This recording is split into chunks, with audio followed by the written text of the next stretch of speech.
let's start this at the beginning. Charlemagne. Now, the thing that defines Charlemagne as a person is the fact that he is a big guy. Both politically, he was quite the big guy of his time, real big dude. Also physically. I have no source for that claim, but he was probably pretty big. Like, just circular, just a...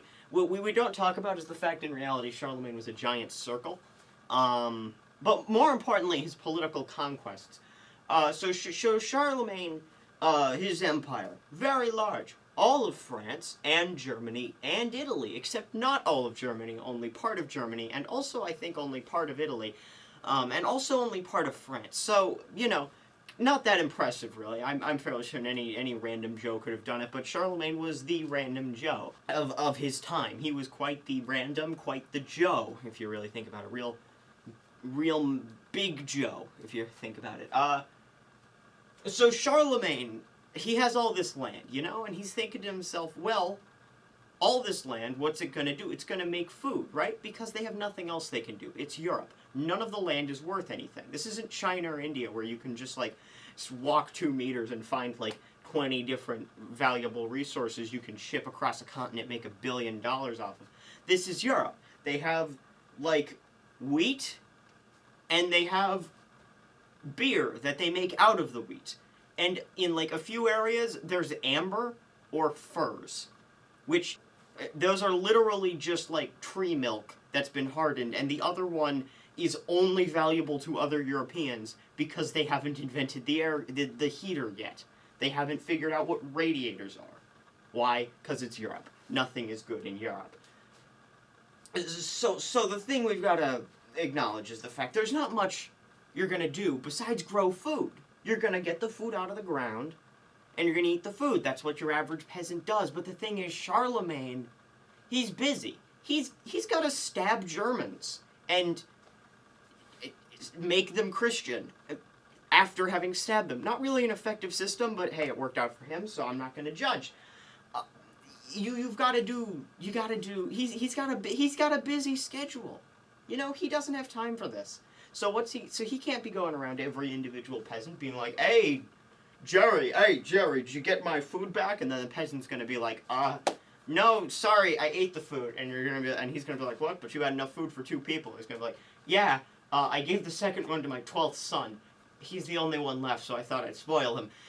You see, Charlemagne doesn't have time for that, corruption. Don't have time for that. He's got stuff to do. He's got circularness to expand, because as we've established, giant circle. So what's Charlemagne gonna do? He's gonna take a cue from the father of civilization, Ronald Reagan, and subcontract government obligations to private individuals. And by that I mean he got a bunch of his buds and was like, okay, so I've got all this stuff, right? Well, how about here's this. I keep all the stuff, but you get some of the stuff to manage, and you also that, and all of you that get the stuff you manage, you know? Charlemagne was really an eloquent speaker, so I'm trying to emulate that here. And all of his buddies were like, that sounds like a great idea, Charlie. And that's what they did. Now, of course, in our modern day, we call this feudalism. Why is it called that? Well, it's because of some Latin word. Listen, Italians make up words, and all of Europe goes crazy because they conquered some water, like, 1 million years ago. Again, as I mentioned before, Europe is crazy and stupid and makes no sense. But the point is, it's called feudalism. And feudalism is great, because it means, you know those people that Charlemagne was like, here, you get some land, and you get some land? Well, there's one more step, where those people were like, I also don't have all that much time, because I've got to go, screw around with Charlemagne's government in order to make sure I don't have to give him the food that the peasant got, because that's the whole thing. Their job is to get the peasant to give them the food, and then they get the food to Charlemagne in exchange for getting some of the food. But the thing is, they got a busy schedule of trying to make sure they get as much of the food as possible, and neither the peasant nor Charlemagne gets as any of the extra food. And so what they come up with is this insane plan. They're going to do the same thing that Charlemagne did, but smaller. And so that's exactly what happens. They get some other dudes and they're like, hey, you want to know how I'm being subcontracted by Charlemagne to run his peasants? Well, what if you did the same thing, but with me and my peasants and smaller? And so then the other guy is like, yeah, sure, that sounds like a good idea. I'm a good dude. I can do that. Give me the things. And next thing you know, the HRE. Look at that. Look at that. Look at this beauty. Just a work of art. Work of art. Yeah. And so the thing is that what this establishes is the fact that those aforementioned subcontractors and their subcontracted subcontractors end up becoming quite powerful because they run the farmland. And since in Europe, you know how I mentioned you're not going to be making anything of value? You're not going to make anything of value. They have no technology. They got no valuables. They can't sell things. They can't make things. They have food that they can pull out of the ground. And occasionally a few things they can like transport, like from Russia. They can get furs from Russia and amber from the Baltic, and a few parts of the country, of the continent can like make some stuff. But that's only like, but the majority of Europe's economy is this mostly agricultural production economy.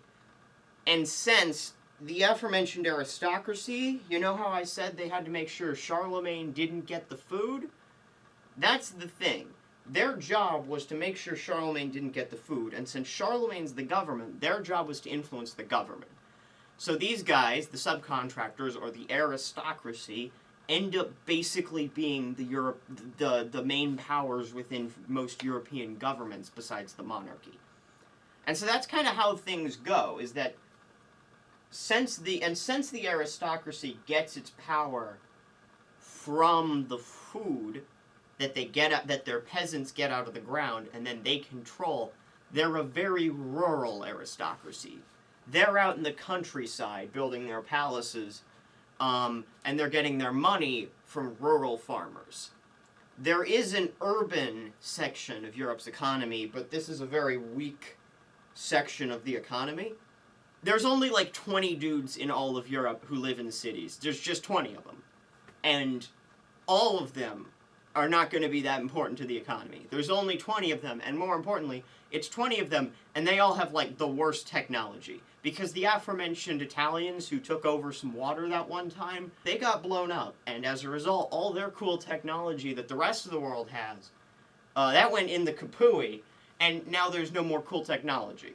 And so, as a result, all of these, the aforementioned 20 dudes in cities can't do squat of value, and so their importance to the economy is very minor. There are there's trade, obviously, and the trade isn't like non-existent, and it's moving goods around and producing goods. Venice, for example, famed for its glass production during most of the medieval period, but nothing of like country-defining economic influence is coming out of the cities. The farmland is what's important, and the aristocracy, since, as mentioned before, their entire job is to subcontract for the king to get the peasants to give them the food.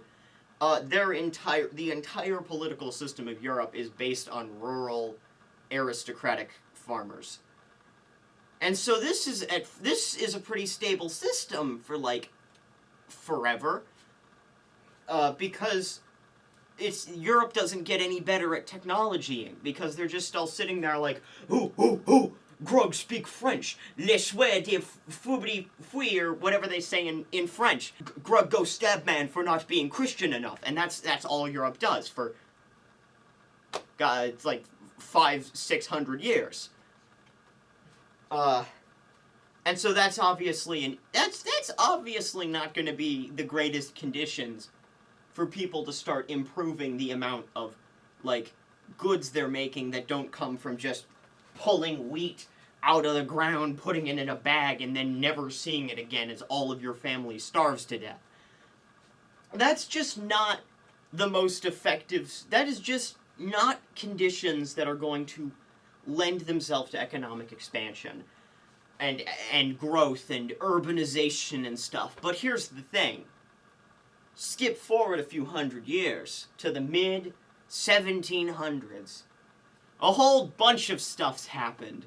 The Europeans have stopped wearing weird capes and started wearing weirder wigs. They discovered this weird thing called the New World, and it's full